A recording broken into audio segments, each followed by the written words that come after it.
esta vez va a salir todo mucho mejor, pero tengo miedo de que nos vayamos a pelear hoy. Estamos hablando del impuesto a las ganancias de la cuarta categoría. Francia hace unos meses estaba prendida a fuego.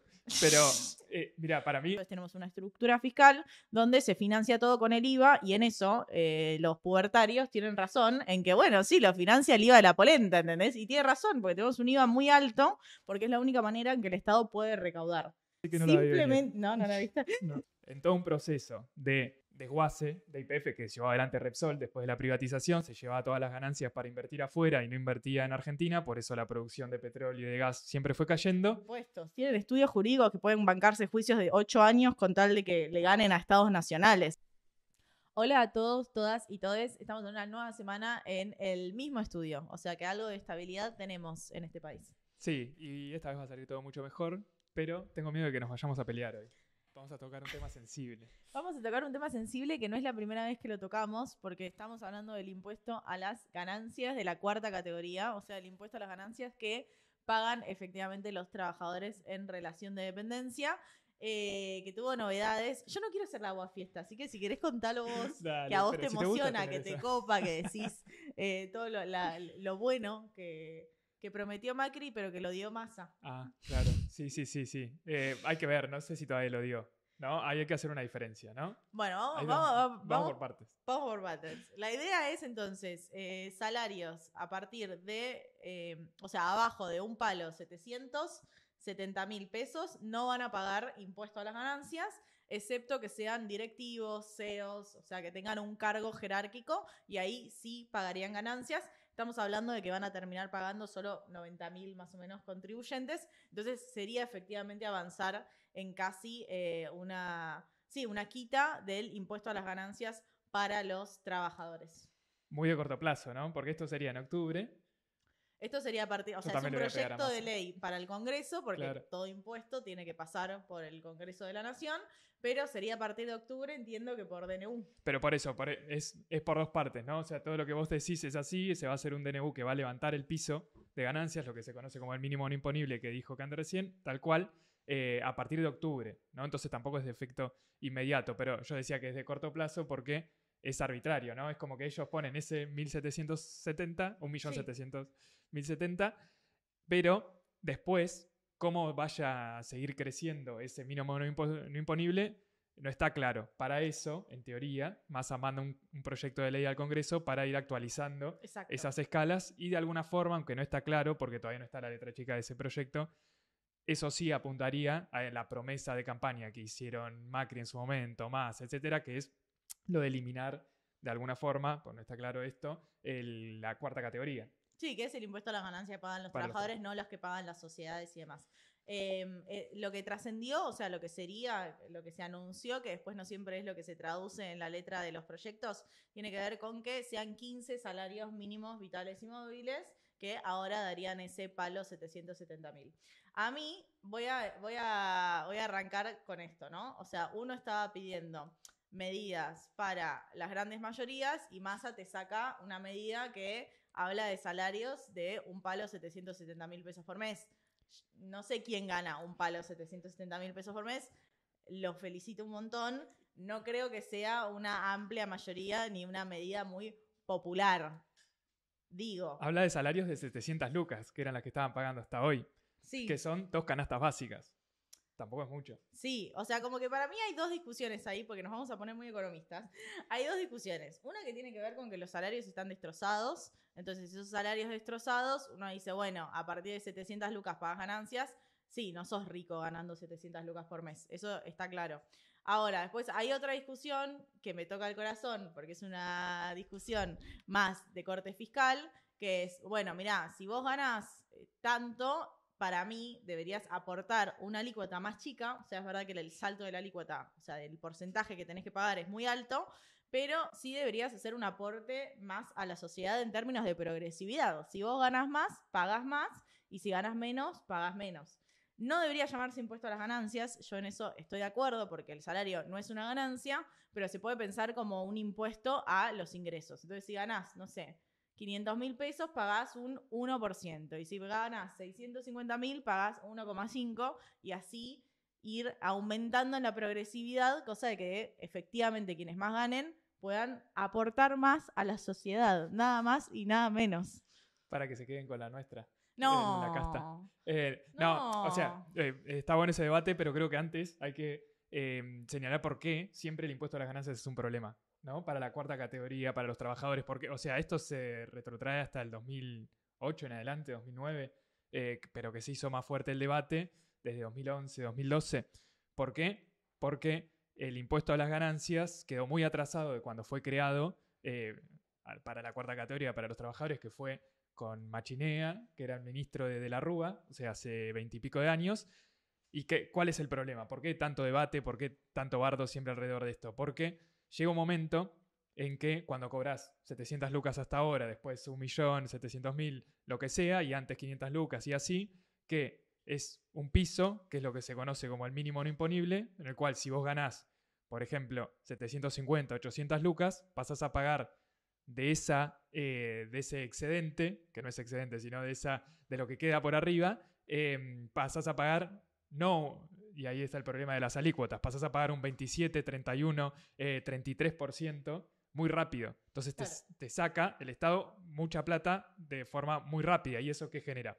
Que hayan sindicatos que prefieren no aumentar el básico, por ejemplo, en la negociación paritaria, que el básico no suba mucho para que no queden atrapados tantos trabajadores en el impuesto a las ganancias, porque, por ejemplo, hay veces que uno consigue no sé, se le aparece el gatillo de 10% de aumento, pero si justo eso lo hace subir por encima del mínimo no imponible, termina ganando menos de lo que ganaba antes de la imposición de ese impuesto. ¿Por qué? Porque quedó atrasado y nunca se actualizó, nunca se volvieron a discutir las escalas, como decía Cande recién, de que ese porcentaje que gatilla no sea el 27, 30, 33%. Sí. Hay algo del mínimo no imponible que justamente te garantiza que el piso ese lo vas a tener. El tema es que las alícuotas son muy altas porque también se fueron comiendo categorías en esto de un país con inflación que va subiendo ese mínimo no imponible. Entonces, de repente, hicieron que más personas no lo paguen y el que lo paga mucho. Yo lo charlaba con un amigo que, de hecho, labura en una de estas unicornios, no voy a dar nombres, y porque si no mis amigos no me cuentan más historias, porque siempre las cuento. Se puede dar el nombre de la empresa, pero no de la persona. Bueno, trabaja en Mercado Libre y gana bien, y me decía no, porque se me va un montón en impuesto a las ganancias. Y yo estaba como, bah, qué llorón, o sea, encima que ganás, tipo, no sé, 800 lucas, te quejás porque pagás un impuesto, como mi sueño es pagar impuesto a las ganancias. En fin, el punto es que yo fui con esa actitud y él me decía como que lo llevábamos más a los números, y es verdad que el Estado a esa persona que es un trabajador de lunes a viernes, de 9 a 5 o de 9 a 18, súper explotado, el Estado se le aparece como alguien que hace que los aumentos salariales, que encima están fuera de convenio y tal, no les llegue efectivamente ese dinero al bolsillo. Que igual, qué sé yo, a mí me hace ruido en el sentido de que todos los países que tienen estructura, o sea, que tienen estados fuertes, tienen impuesto a las ganancias, porque son los impuestos más progresivos. O sea, por ahí no se llama impuesto a las ganancias, se llama impuesto a los ingresos, pero todos pagan. Y no sé, en España también se paga un montón de impuesto a los ingresos y te aparece en el recibo de sueldo y qué sé yo, la gente no se queja tanto, me parece. ¿Vos decís que no? O sí, se quejarán, pero... Francia hace unos meses estaba prendida a fuego. Pero, mira, para mí... No sé si era por el impuesto a las ganancias que estaba prendida a fuego. Todo suma.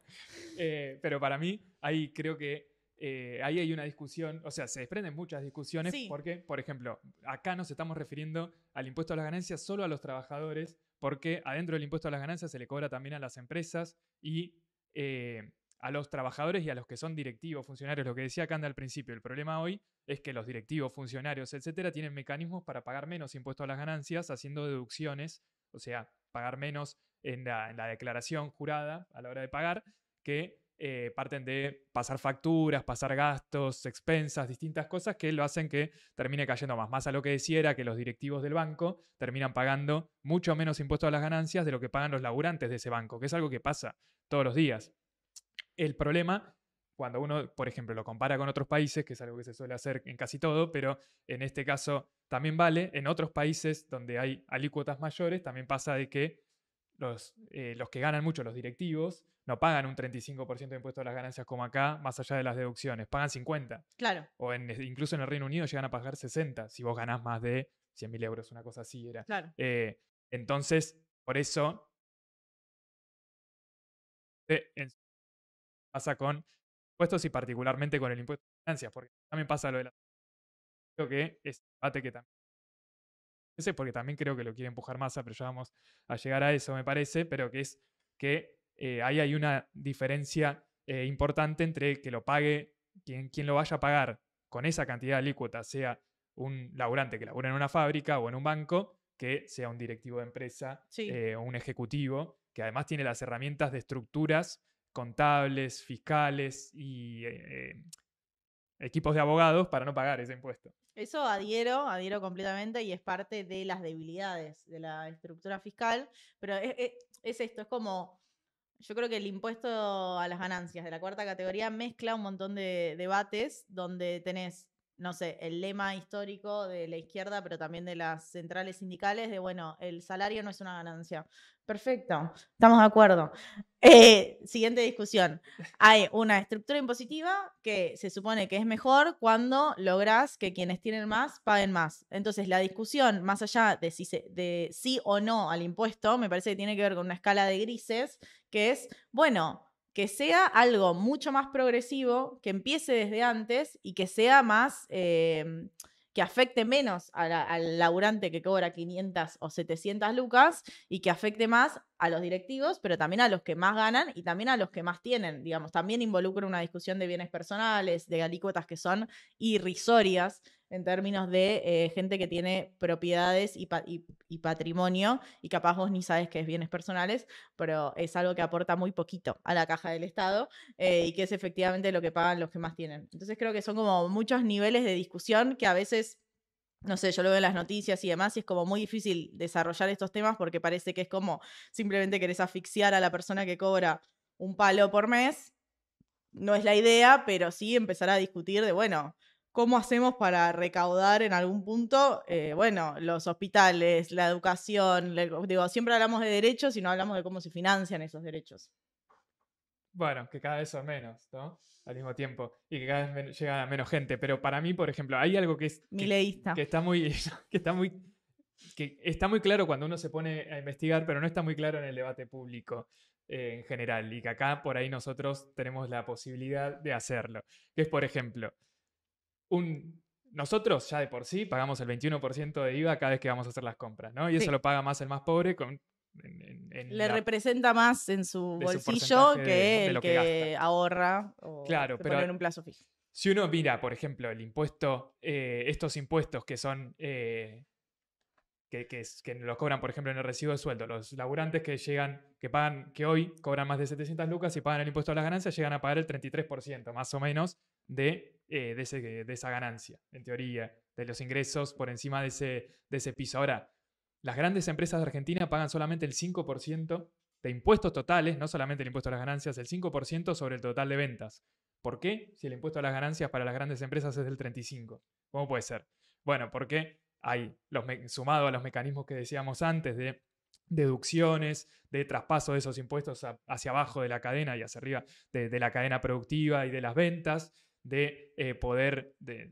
También aparecen distintas exenciones que las pone el Estado, que las pone sus equipos de abogados que se dedican a pagar menos impuestos. Pero hay un estudio del CEPA del año pasado, creo, que muestra eso. Toma las 500 empresas más grandes de Argentina y muestra que sobre las ventas es el 5,2%, creo, que pagan de impuestos totales. Entonces, a mí siempre, o sea, a mí me gusta discutir esto, pero me gusta discutirlo porque creo que el foco siempre está puesto en la distribución entre trabajadores. La discusión de Twitter esta semana, que seguramente va a seguir siendo, es por qué Massa le baja el mínimo no imponible o le da una medida para la aristocracia obrera, para los laburantes que ganan mucho, cuando tendría que darle algún alivio a los que ganan menos.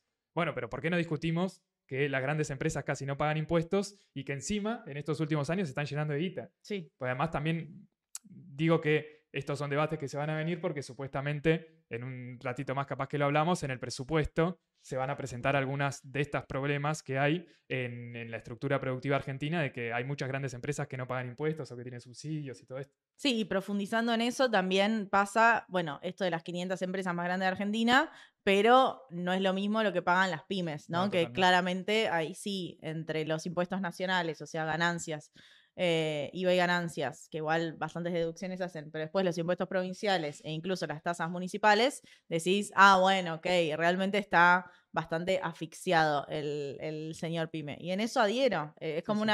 La discusión fiscal, que es algo que no se hace en Argentina hace muchísimo tiempo y que si se quiere la última experiencia fue la discusión de 2008, que no llevó a buen puerto y que era una discusión que tenía que ver con, bueno, cómo el Estado se financia y cómo consigue guita, o sea que es una discusión que toca directamente intereses de personas y de corporaciones y de multinacionales y de sectores como muy privilegiados, tiene que tener en cuenta estas diferencias y hace mucho que no se discute en la Argentina, entonces tenemos una estructura fiscal donde se financia todo con el IVA y en eso los pubertarios tienen razón en que, bueno, sí, lo financia el IVA de la polenta, ¿entendés? Y tiene razón, porque tenemos un IVA muy alto porque es la única manera en que el Estado puede recaudar.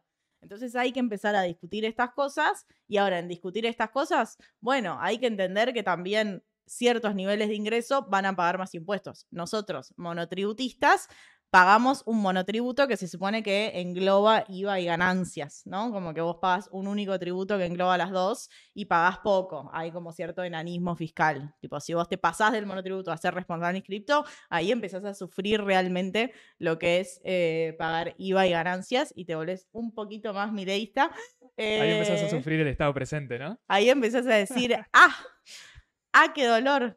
Y es verdad que los que terminan ganando son los que tienen toda esa infraestructura de contadores y de abogados que le permiten hacer exenciones para pagar lo menos posible. Yo sé que teníamos otro hilo de cosas que vamos a decir, pero esto para mí lleva directamente a lo de YPF, porque tiene que ver con las estructuras jurídicas hechas, construidas, consolidadas. Esa sí que no la vi venir. No la viste. No. Simplemente para que ganen los más poderosos. O sea, estructuras. Gente que estudia, yo voy a ir a lo individual, ¿no? Pero gente que estudia simplemente para que las empresas ganen y tienen muchísimo tiempo para hacer juicios larguísimos que aseguran que estados nacionales pierdan y algunas empresas se enriquezcan.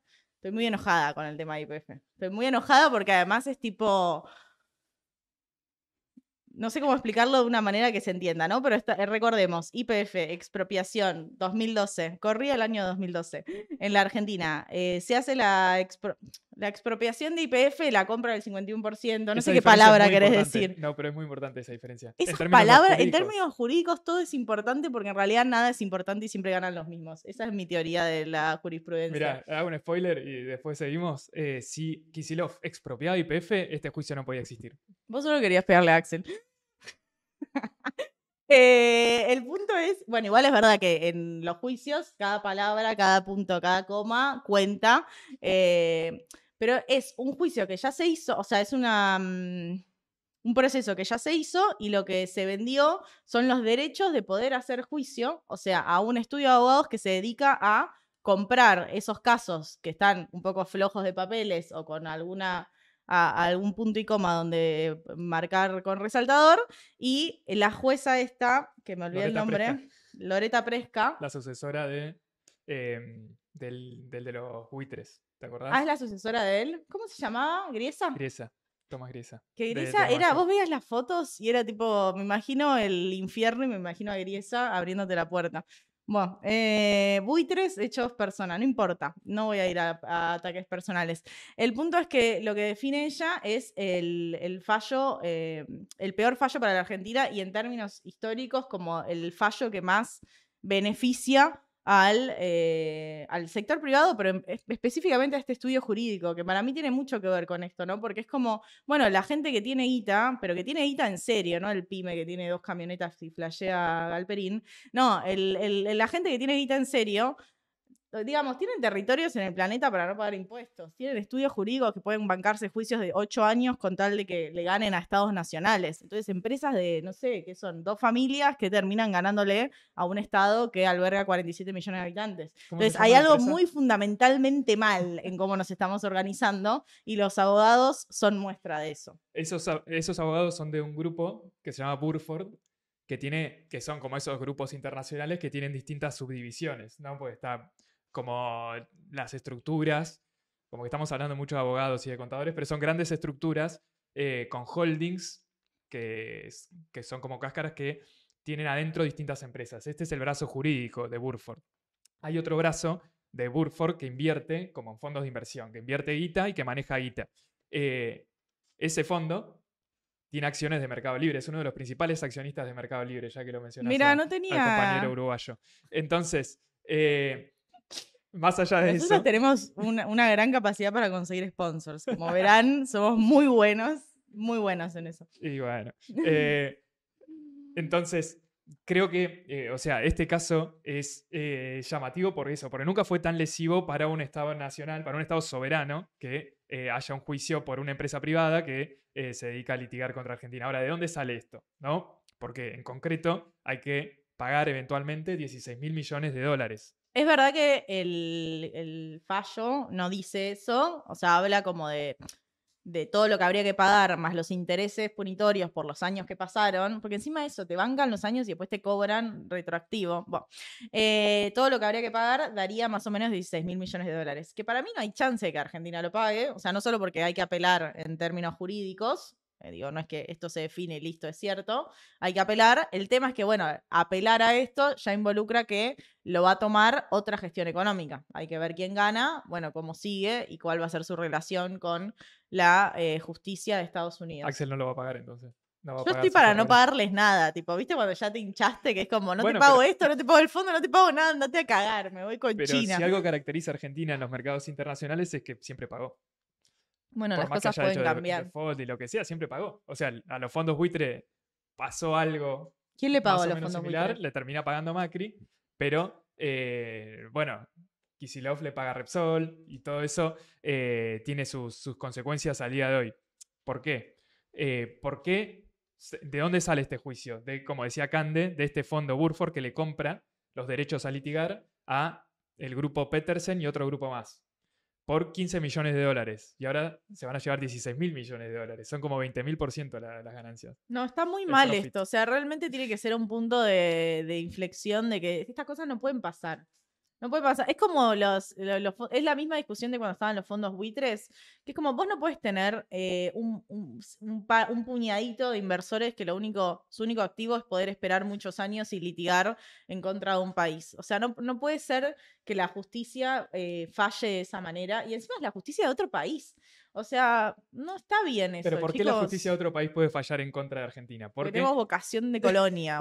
Vocación de colonia. por los estatutos que firma Menem con Liendo y toda gente, los asesores que hoy se reparten, los que estaban, por ejemplo, los que firman esto son Liendo, que era el jefe, uno de los asesores de Cavallo en su momento, que hoy es uno de los principales asesores de Bullrich para hacer el eventual bimonetarismo, todo esto que ahora no se sabe bien qué va a hacer.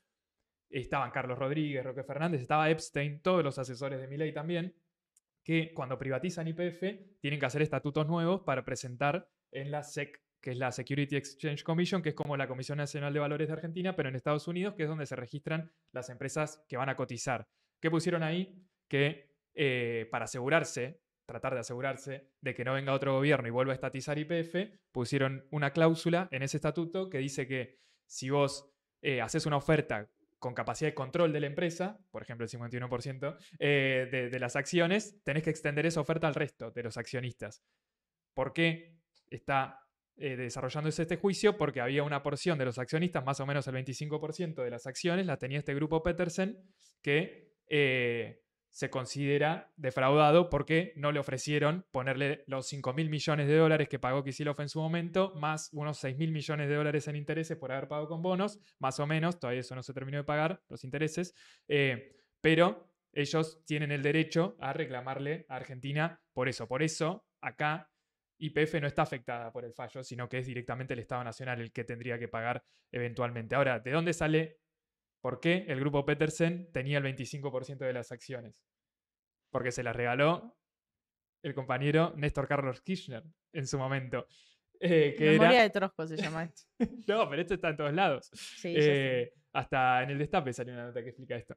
Entonces, ¿quién era el principal accionista del grupo Petersen? Eskenazi, que es uno de los socios de Néstor en lo que fue la gobernación de Santa Cruz. Era el jefe o el dueño, porque lo privatizaron también ese banco, el Banco de Santa Cruz, y en donde, en todo un proceso de desguace de YPF que llevó adelante Repsol después de la privatización, se llevaba todas las ganancias para invertir afuera y no invertía en Argentina, por eso la producción de petróleo y de gas siempre fue cayendo. Trataron de encontrar una solución argentina, Néstor en su momento, y lo metieron a Eskenazi para meter a la burguesía nacional adentro de YPF con la expectativa, en teoría, de que aumente la producción de gas y petróleo. ¿Por qué no pasó eso y por qué finalmente tuvieron que estatizarla o comprar el 51% de las acciones? Porque ese grupo de Eskenazi no pagó las acciones. Lo que hicieron fue que tomaron un crédito con un banco, varios bancos de afuera, y que le prometieron que le iban a pagar esos bancos con el giro de ganancias de dividendos de la empresa de YPF. Entonces aumentaron los giros de dividendos de la empresa, llegaron a pagar el 15% por semestre, que es un montón. Hoy no sé si hay alguna empresa en el mundo que pague eso, pero al mismo tiempo que se desinvertía, las balances no daban tantas ganancias para girar eso. Entonces, si ya venía un proceso de desguace de la empresa, de desinversión, eso se profundizó y llegó a un momento en que en 2011, 2012 creo que fue que Argentina hasta perdió el abastecimiento interno. O sea, había que traer petróleo afuera para que haya combustible. Sí, más allá de la vuelta financiera, y por eso quería arrancar con la parte jurídica y esta injusticia que tiene que ver también con norte y sur global, o sea, con injusticias que son muy estructurales del sistema o muy sistémicas en realidad, porque en realidad uno podría pensar desde bueno, no le digo expropiación, le digo como la compra mayoritaria. Yo lo digo porque en la cláusula dice compra de acciones. Bueno, si la compra lo de acciones estaba bajo legislación nacional y la Constitución te permite hacer eso. Bueno, por eso, ponerle que le decimos compra nacional de YPF, evidentemente fue una buena decisión, sobre todo por todo lo que se viene dando en Vaca Muerta, en los desarrollos, que incluso YPF tiene toda una rama de YPF Agro que para mí se podría explotar mucho. No quiero volver siempre con la misma nostalgia de Vicentín, pero hubiese sido interesante si Vicentín se unía a esa parte de YPF Agro y de biocombustibles y demás. Digo, en términos de activo estratégico, es muy interesante para el Estado Nacional tener YPF y también en el mismo sentido, bueno, los riesgos no solo en el momento, sino los riesgos intertemporales que te plantean gobiernos como el de Carlos Saúl, ¿entendés? Que es lo que a mí me da miedo en términos de perspectiva de, bueno, si asume efectivamente un Pato Bullrich, un Milei, alguien que piense en reformas estructurales muy profundas, bueno, no solo lo pagás en ese momento, en esta idea de, bueno, asume, dura 6 meses y se va, bueno, está bien, pero el poder de daño que tenés son poderes de daño que se viven 30 años después. O sea, ahora estamos pagando las consecuencias todavía de muchas cosas de la reforma del 94, de las privatizaciones que se hicieron durante los 90, que bueno, digo, es un problema no solo para el momento, sino que te plantea problemas para el desarrollo que va a tener la Argentina en los próximos años. Y sí, ahí salen muchos los problemas de las tarifas, del gas, del petróleo, además de ¿Vos crees que hagan costos? Está lleno... Sí, totalmente, que es algo que tampoco hace YPF porque se maneja más como una empresa privada, pero bueno, ahí tiene un desarrollo que es cierto, o sea, a partir de la estatalización o de la compra del 51% de las acciones, se revierte la curva y empieza a haber más producción de petróleo y gas, eso es cierto. Más exploración, que era también algo que había abandonado YPF en su momento. El punto es qué se hace con eso, si se hacen costos o si se concesionan las exploraciones para que las explote Pampa Energía, Techint o Galucho, que fue el presidente de YPF y apareció con una empresa privada de un día para el otro. Pero evidentemente es un fallo que va muy en contra de Argentina, es como un golpe muy fuerte y toda una señal política, ¿no? De que no solo del te estamos mirando, hacer lo que nosotros decimos, sino que también es como un fallo que está por encima de las leyes, del Congreso incluso que votó una ley, de la Constitución argentina que permite hacer todas estas, una Sí, maniobra de este estilo. y también algo que se va a apelar, o sea, seguramente se va a apelar ahora en el corto plazo con este gobierno y que, bueno, hay que ver qué apoyo se puede conseguir de parte de eventualmente llevarlo a la Corte de Estados Unidos y A tal. la Corte Suprema. Es es muy medio raro. difícil porque Estados Unidos va a fallar a favor de El Estados punto, Unidos, o pero... sea, en lo concreto puede llegar a durar 1 año y medio o 2 entre apelaciones y después no es que van a pagar los 16.000 millones o no debería, sino que ahí entra el proceso de negociaciones Sí. entre cuánto van a pagar, si se van a pagar con bonos o en efectivo seguramente no, seguramente se paguen más bonos, lo cual implica más deuda, es un problema, ¿no? Un problema a mediano plazo. Es un problema pero es que un problema. todavía, el tema ahí también es de nuevo, qué gobierno va a ser el que efectivamente negocie esto porque va a ser un proceso más largo. Pero llevándolo a Estados Unidos, ya que cambiamos todo el hilo que dijimos que íbamos a tener, estuvo el grupo, el equipo económico de Milei en Wall Street tratando de conseguir algún tipo de financiamiento, algún tipo de dólar, mendigando dólares para la Argentina, o creo que más que mendigando dólares, que igual sí, más como tratando de mostrar a Milei no como un lunático outsider que simplemente va a hacer estallar la macro, sino como alguien confiable, alguien más afín a sus intereses. Creo que no le fue muy bien. De hecho, Epstein dijo como, bueno, nosotros vamos a dolarizar cuando haya dólares, lo volvió a decir. Sí, para mí Epstein está en contra de la dolarización. O sea, para Claramente está en contra de la mí están todos dolarización. en contra menos Ocampo y Milei. O sea, eso es lo que parece. Tengo un chisme, que está mal que lo diga porque es un chisme. Y si no develás la fuente, No, menos puedo dar fuente. puedes decir lo que quieras. Pero además, no. Bueno, yo lo voy a contar así, como un chisme, como un datito. Que no, dato ya es mucho. Claro. Voy a decir un chismecito. Que es que a Milei en Miami lo fue a ver un psiquiatra, porque no querían que lo vea ningún psiquiatra de acá, para que no se filtre. Pero viste cómo es el periodismo. Ay, cómo te van a putear. Sí, me chupo mi pi. Porque el equipo, o sea, la gente que está cercana a él tiene realmente miedo de que el chabón esté ido.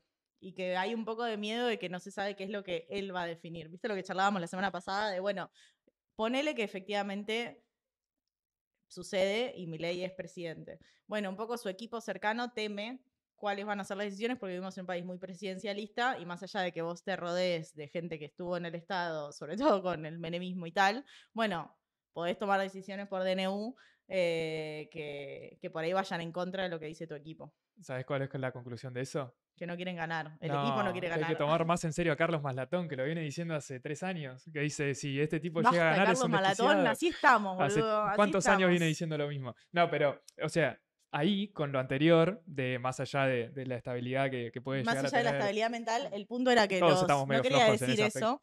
aspecto. Yo estoy tratada, ¿ok?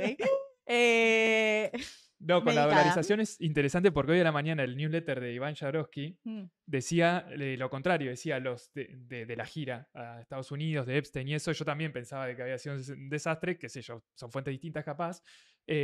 Pagni decía que era un desastre, que había sido un desastre la gira en Estados Unidos y hoy a la mañana Iván Jabrowski dice, no, eso es lo que filtran el equipo o los operadores que están allá de Juntos por el Cambio. En realidad no le fue tan mal, como que cayó bien que hablen de lo fiscal, están bastante, no tienen, trataron de despegarse de la dolarización o algo así, Sí. pero no le fue tan mal, como Bueno. medio que eso era lo que decían, pero Más allá de las tampoco es fuentes y tan los importante. cosas, también está toda esa nota del Economist, que es como la rama Claro. más ortodoxa de la economía ya británica, no yankee, que lo que dice es, este tipo, más que un libertario, es un populista de derecha, y como todo populista de derecha, no va a llevar adelante esas reformas estructurales que le gustan más al mercado que a las bases, ¿no? Como una idea de que, corriéndolo como por otro lado, no por el lado de va a ser demasiado profundo en esas reformas, sino más a lo...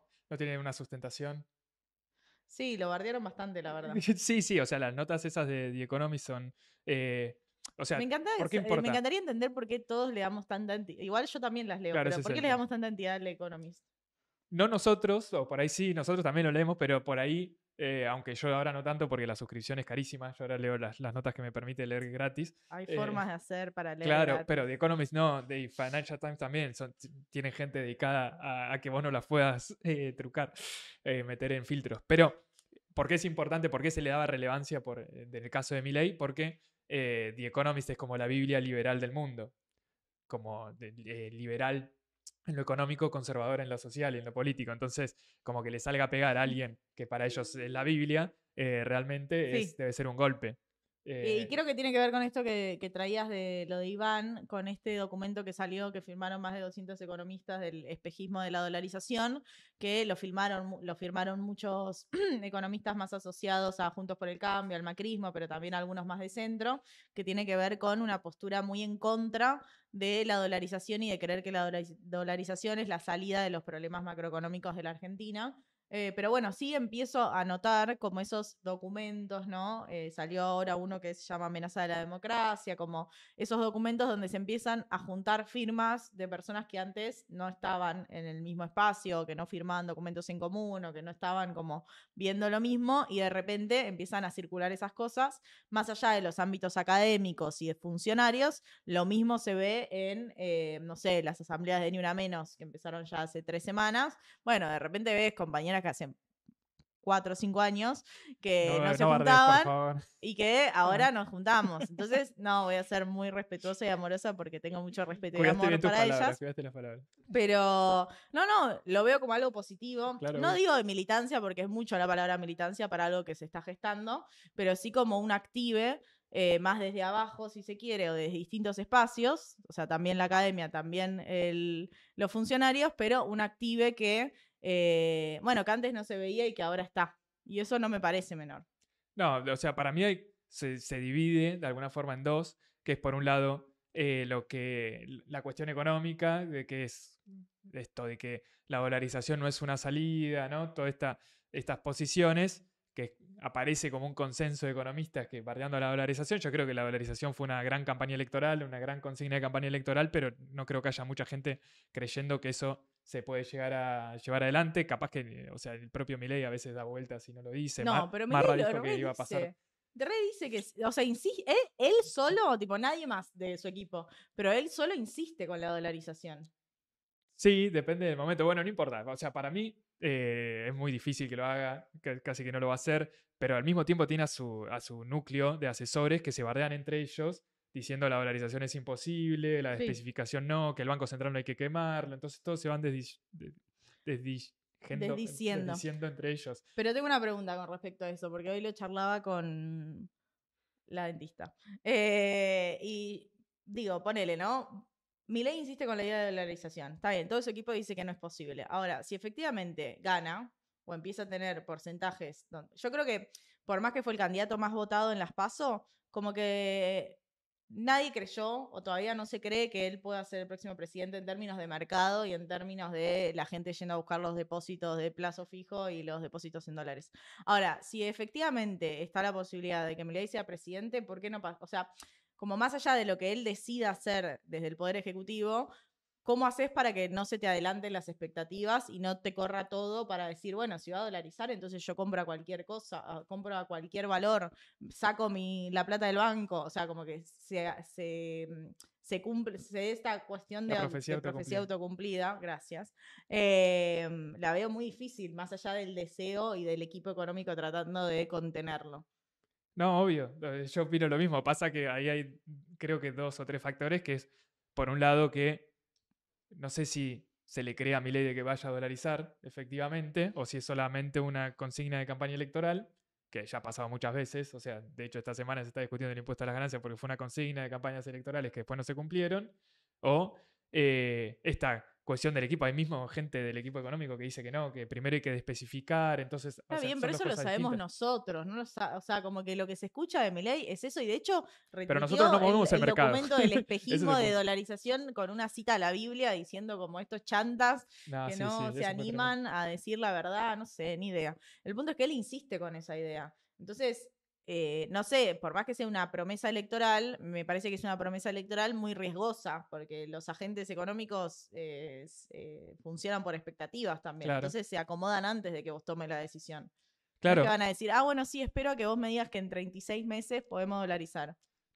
para mí, en lo concreto, es que, o sea, nosotros no movemos el mercado. Si nosotros salimos a vender nuestro sueldo por dólares, no vamos a hacer subir el dólar blue. Ahora, que el establishment le crea o no le crea es lo más importante en términos de qué decisión vayan a tomar con su guita. Y al parecer, lo que empieza a aparecer en las semanas siguientes a las PASO es que lo empiezan a rodear y a tratar de armarle un equipo paralelo Sí, o de como tratar de bajar la contenerlo. línea, de contenerlo, claro, y de que ponerle ellos el equipo, los operadores, tratar de contenerlo desde el lado de no tocar el patrimonio. No sé, los que hablan de estas cosas en finanzas dicen, por ejemplo, que las empresas siguen teniendo muchos pesos de las tesorerías de las empresas grandes. No sé, creo que Techin tiene como 50 millones de dólares más o menos en pesos en el mercado de pesos. Y si corren eso, el dólar se va a la mierda. Y así con todas las empresas. Entonces, es como que no está claro de que Milei vaya a dolarizar y si incluso, como dijo Marra, que no vaya a dolarizar este mandato. O sea, yo opino lo mismo que vos. Antes de las elecciones yo decía, si Milei gana, es a los votos. Sí. Pero no pasó eso. No pasó eso. Yo creo que primero o sea, sí. O No sea, lo pasó he dicho eso. así, Eso es un hecho. literalmente, No ¿te pasó, acordás? pero son las PASO. O Sí. sea, todavía falta octubre. Y hay que ver cómo sale el voto de octubre. O sea, hay que ver cuánto más crece Milei y con quién hace un balotaje. Yo la veo muy difícil la de que gane en primera vuelta. O sea, no sé, viste como que esas alquimias que uno hace con los votos parece ser o dicen que es muy difícil que gane en primera vuelta. Si querés, podemos dar la vuelta de eso hacia el Sí. principio de esta charla. A ver, Porque esta es la semana de Massa. esta es la semana de Massa empezó a manejar la agenda. Que Por eso no primera me parece vez. menor. En todo el año casi. Al fin. Eh, Gracias, Sergio. Solo para beneficiar a trabajadores que ganen más de 700 lucas, pero bueno, es un inicio. Arrancamos con algo. Bueno, entonces, claro, por eso, o sea, hace un anuncio, no es solo un anuncio, sino que es como que se levanta del ostracismo, de la rosca, del reunionismo que parecía que había después de las elecciones, de cerrar el acuerdo con el FMI, o el principio de acuerdo, son 3 meses, tampoco le podemos decir de acuerdo con el FMI estas cosas, me parece. Bueno, ¿no? Pero seguí, es como seguí. agrandarlo mucho, pero empieza el fin de semana con las reuniones con los gobernadores que hace una semana estábamos hablando que le estaban soltando la mano. ¿Por qué? Porque no habían fiscalizado, porque le habían cuidado la lista a Milei y porque no habían pagado el bono que había decretado Massa. Entonces, ahí había una señal política fuerte. Ahora, son algunos gobernadores de algunas provincias del norte de Argentina, donde Milei la rompió. ¿No? Cualquier óptica como uno la mire. Y el peronismo retrocedió bastante, sobre todo si se mira lo que fueron las elecciones de gobernador, que habían sido desdobladas de las de presidente. Entonces, Massa estuvo todo el fin de semana y toda la semana pasada tratando de rosquear por ese lado, visitando provincias, haciendo actos, etcétera, y como que lo culmina el viernes con esa reunión muy peronista de la cual Moreno debe haber estado muy contento, que es él con los muchachos de los sindicatos, con los chalecos, festejando por la suba del mínimo no imponible. Sí. Y el palco, el acto, todos Estaban los viejos todos, atrás, CGT, claro. STA. Lo metieron a Máximo Kirchner que estaba desaparecido. Todos ellos, ¿no? Sí. Con un anuncio que medio que marca la agenda. Y no solo marca la agenda de esta semana por el anuncio en sí, por la suba del mínimo no imponible, sino porque va a mandar un proyecto al Congreso, en donde como que los mete en un brete a Juntos por el Cambio y a los libertarios. Lo que a mí me parece rarísimo. Los está mandando a laburar al Congreso. La verdad que están bastante... Y a posicionarse políticamente. Para mí, no sé si esto sale, y si sale es muy difícil, y si sale es para el próximo gobierno. Es solamente un bluff para mí para discutir en términos electorales, para que Juntos por el Cambio se posicione, pero lo raro es que es para que Juntos por el Cambio se posicione y no para que se posicione Milei, ¿no? Milei está callado y no pasa nada. Massa está discutiendo ahí con Igual Pato Milei va a estar a Bullrich. favor porque es baja de impuestos, porque estaría en contra. Bueno, es el mismo debate que con Juntos por el Cambio, no se sabe. O sea, Spert pasó de la posición anterior a esta. No, pero ¿quién espera que Spert mantenga coherencia? O sea, terminaron Juntos por el Cambio, chicos. Así es.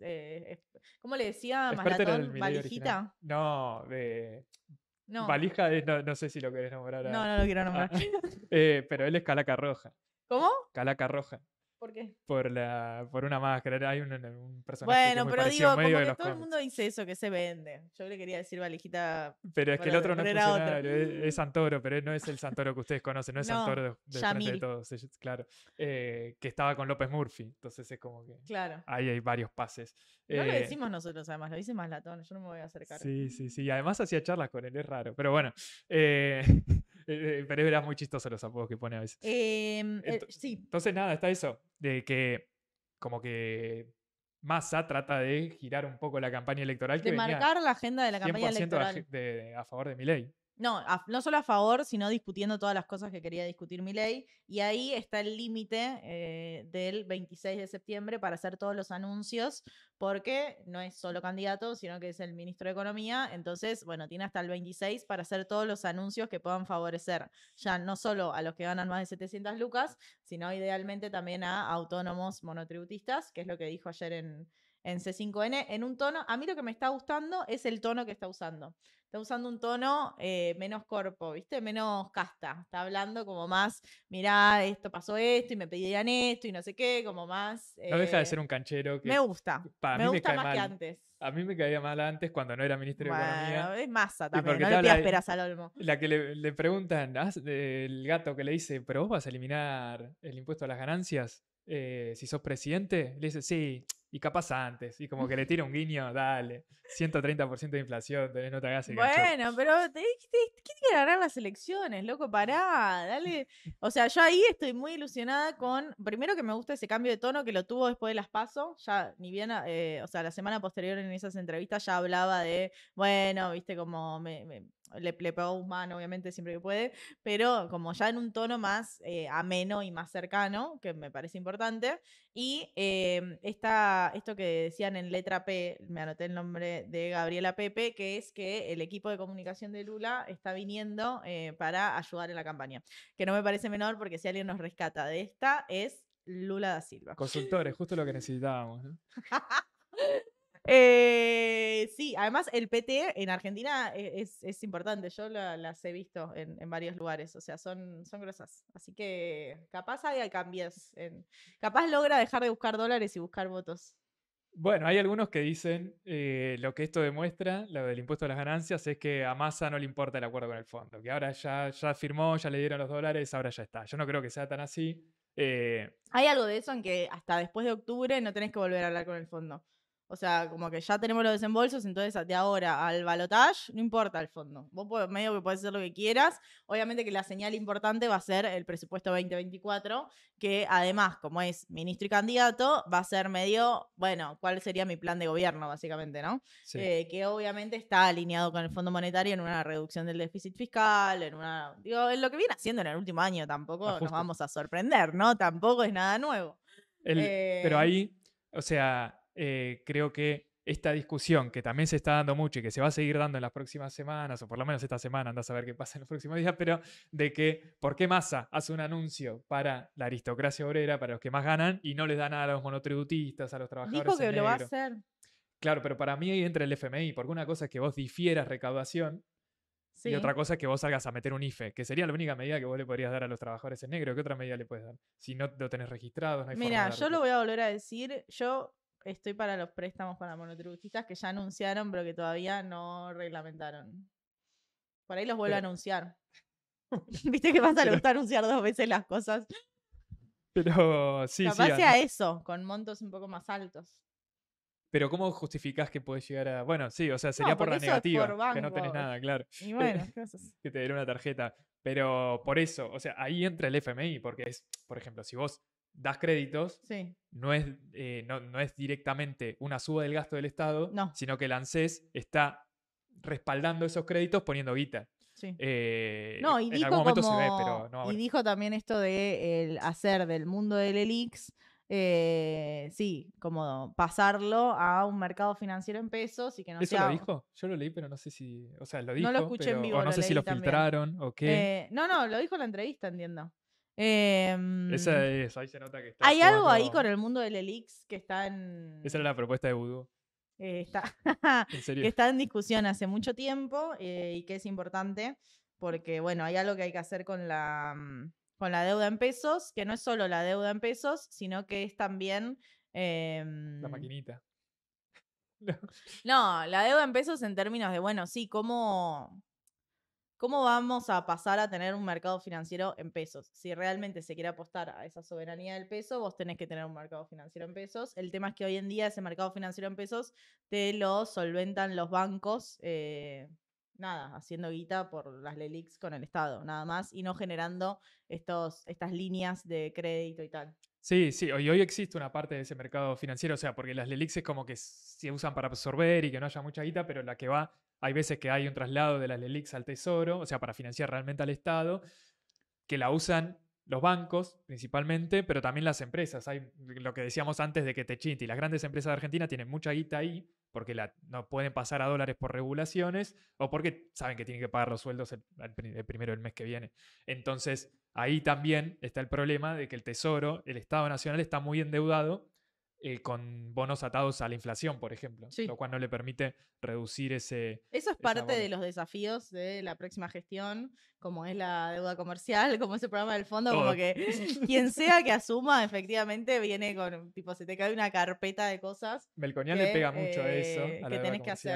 comercial. Pero acá está lo del presupuesto. Creo que se mete no solo con el eventual programa de Massa, si llega a ganar, sino también con tratar de discutir ahora cuáles pueden ser las perspectivas para el año que viene con todas estas, lo que va a ser parece que lo mismo que el año pasado, de decir, bueno, nosotros podemos tomar medidas como levantar el mínimo no imponible de ganancias, como aumentar o tratar de no recortar el gasto, porque viene recortando mucho el gasto en jubilaciones, en asignaciones, lo que sea, pero ahora lo que parecería que quiere mostrar él y Rubinstein es que el año que viene podrían tener un superávit de un año al otro, es decir, pasar de un déficit del 3% a que haya... Bueno, es verdad que no tendrías la sequía el año que viene. No, sí, claro, pero lo quiere demostrar a partir de una separata que va a enviar al Congreso de todas las exenciones, beneficios, subsidios que tienen grupos económicos, empresas, a lo largo de todo el país, y no solo empresas, sino también... Jubilaciones de privilegio.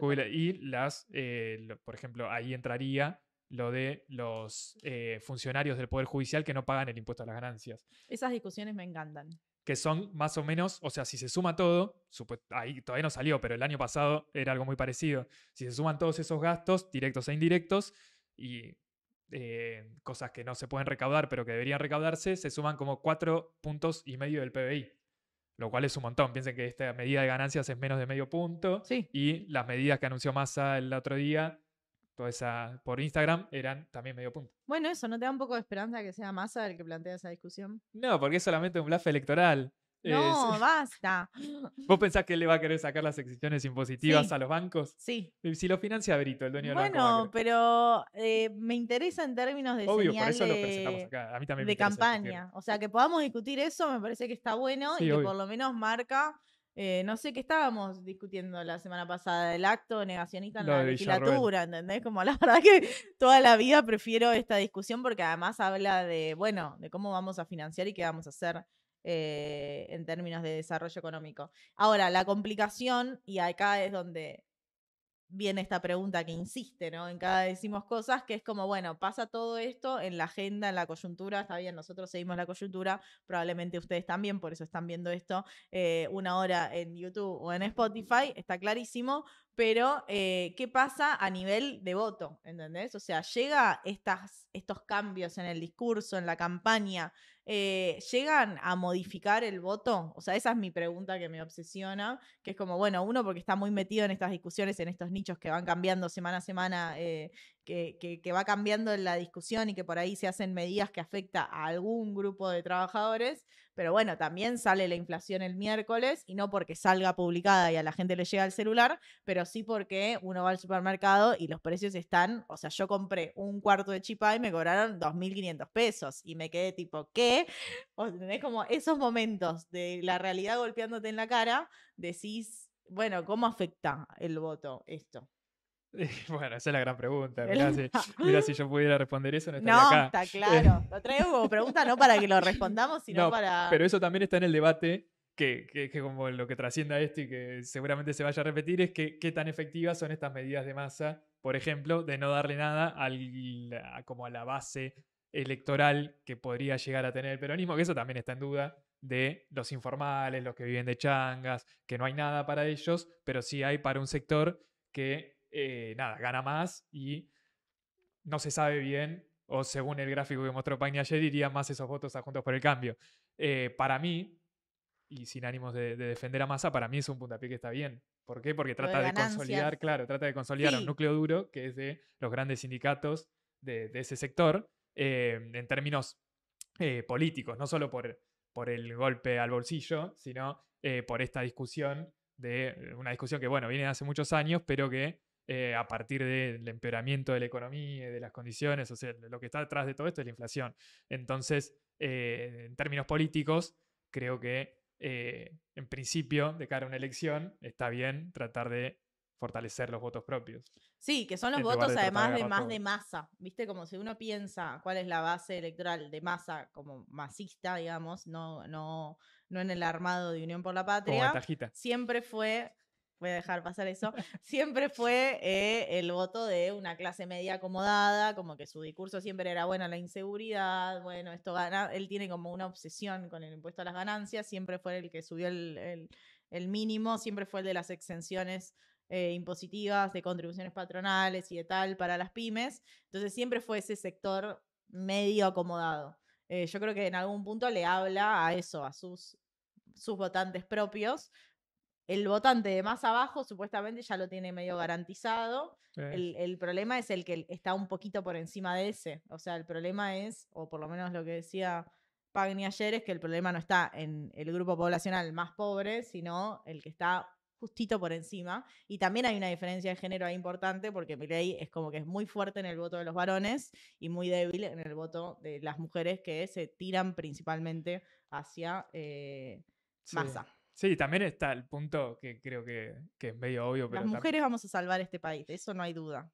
seguramente. También está el punto que por ahí no, es obvio, que no sé si hace falta decirlo, pero es que sí, hay una medida de ni siquiera un IFE que le transfieren 50 lucas a todas las cuentas Sí. de la gente que labura en negro, tampoco eso probablemente haga cambiar mucho el voto, ¿no? Tampoco la gente No, va a votar o dejar de votar a Massa por eso, sino que creo que tiene que ver con un fallo de la campaña o del propio gobierno de Massa y del Frente de Todos, que es sobre la base de un gobierno muy malo, tampoco ofrece ninguna perspectiva y no tiene herramientas para ofrecer ninguna perspectiva. no, a mí lo que Entonces, me da duda es si esa perspectiva de, viste que ahora están en modo pedir perdón, como sí, bueno, es pidamos verdad, perdón eso por cambió este también. gobierno, no sé si está buena como campaña de pedir perdón, hace algo y si no, explica por qué no pudiste hacer lo que querías hacer, pero pedir perdón parecía como que flashaste, ¿viste?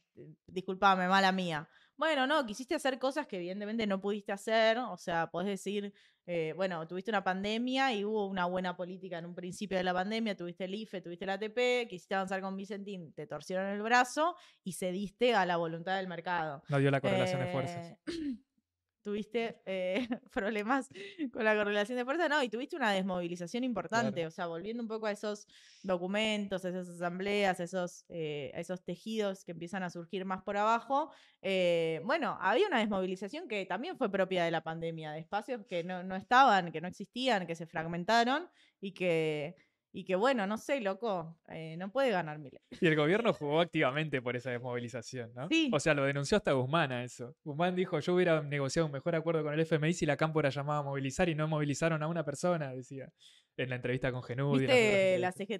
CGT que movilizó por esto de ganancias? Yo decía, se les debe acalambrar el brazo, ¿viste? Como volver a salir a agarrar el bombo. Y como, ¿qué era esto? ¿Cómo se hacía? ¿Qué era? Ah, se podía caminar por el medio de la calle. Qué loco.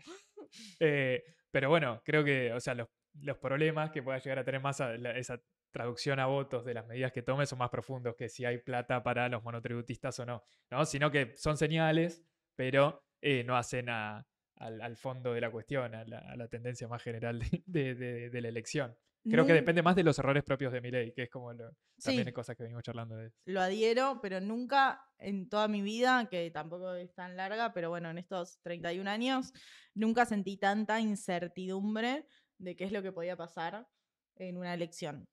O sea, y mirá que el macrismo, o sea, cuando ganó Macri también fue un cachetazo, pero no sentía tanta incertidumbre de no saber qué es lo que puede pasar. ¿Fue un cachetazo que haya perdido Macri? No, cuando ganó. Ah, No, pensé que no. estabas, yo Cuando estaba pensando perdió en yo 2019. estaba segura Claro. de que iba a perder. Pero cuando ganó me quedé como, ¿qué? Yo realmente creí que iba a ganar Scioli. Pero Bueno, fue un claro, sí, balotaje, o era sea, como la... que el balotaje, la incertidumbre en un balotaje es como parte de un balotaje. Pero este resultado paso y todo este tiempo hasta las elecciones de octubre y eso creo que marca un escenario de incertidumbre que como generación nunca vivimos.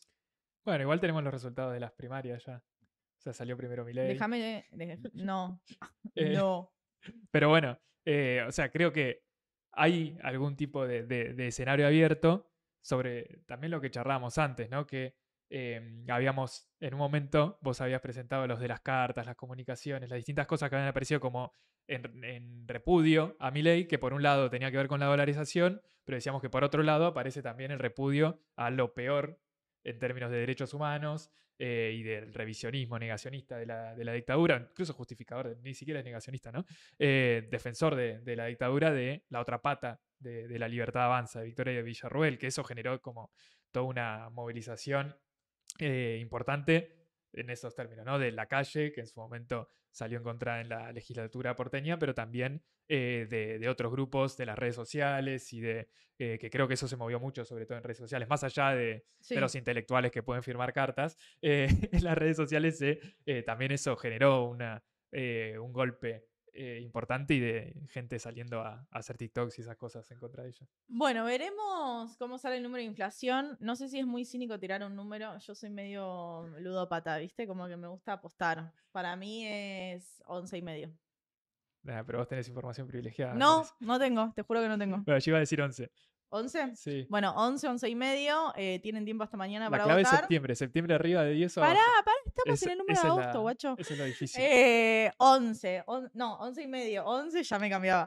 11,5. Puedes apostar hasta mañana y lo chequeamos la semana que viene. Adiós. Chao.